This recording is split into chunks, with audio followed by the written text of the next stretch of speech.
Alright, so before I start the story, let me just ask you guys a question, alright? Has your teacher ever done something that you kind of found questionable? Like, if you ever reported him to somebody else, you thought that teacher would get in trouble a little bit? Like, it could be something small or big. Like, it's just something that's a little bit off, you know? It doesn't seem like it should be allowed. Well, that's what happened a long time ago in the 5th grade for me. So today's video is going to be about a time I witnessed a teacher put his hand on a student, which is a dead giveaway that it would be something that a teacher would not want other people to know about. But this happened in front of the entire classroom, so I don't think the teacher really cared if anyone cared. So this all took place in the 5th grade, right? The year was about, 2014, 2015, somewhere between the two. At the time, I had, this whole schedule, because my school was just getting used to the whole schedule things where you went to, certain rooms during the day. I had 2 teachers that taught different kinds of subjects. I transferred between the 2 classrooms throughout the day, and yeah. But this happened before lunch. I think I was in social studies. Class was just about to get out, so all the students kind of wanted to leave. Especially a student named Sid. Sid's not his real name, by the way. He's very disruptive. He always kind of yelled in the front of class. He kind of just interrupted everybody and even interrupted the teacher a lot.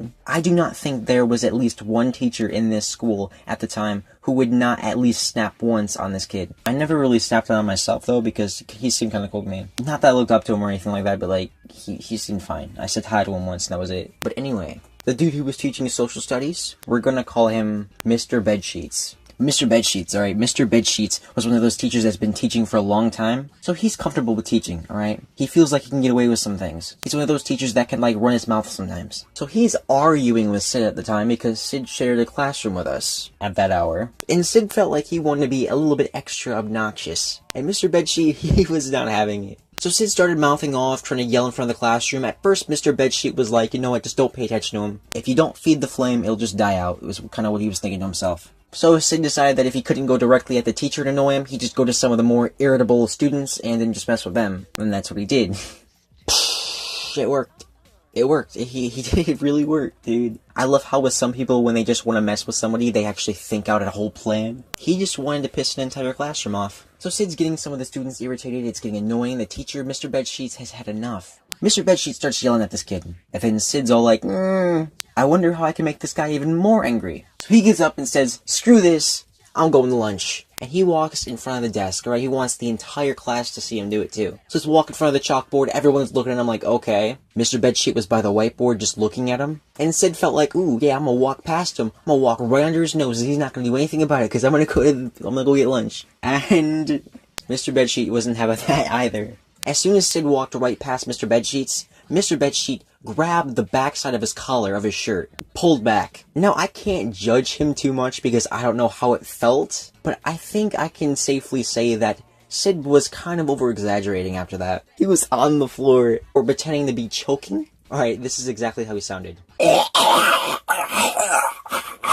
It sounded like he was kind of trying to kickstart his own blowjob program, but the entire class was kind of shocked at that. They didn't expect Mr. Bedsheets to do that. But Mr. Bedsheets, he was a little bit calm about it, which kind of just scared everyone a little bit more, if you think about it. If he's so calm about it, you think it's happened before? I think another one of the teachers in that school has had a history of putting his hands on a student before, but parents got furious, alright? There was petitions and stuff trying to get this guy out of the classroom. Even my parents were like, did he ever put his hands on you? Which was kind of a dumb question. I mean, I'm more of a mellow guy when it comes to fighting. I don't like to fight. But if a teacher puts his hands on me in the middle of a classroom so everyone can see it, whether it's throwing a chair at him with the whiteboard or getting a stapler and messing around with him or something like that, I would have to do something back. But to make a long story short, after all this drama and all these people wanting this teacher out, he stayed.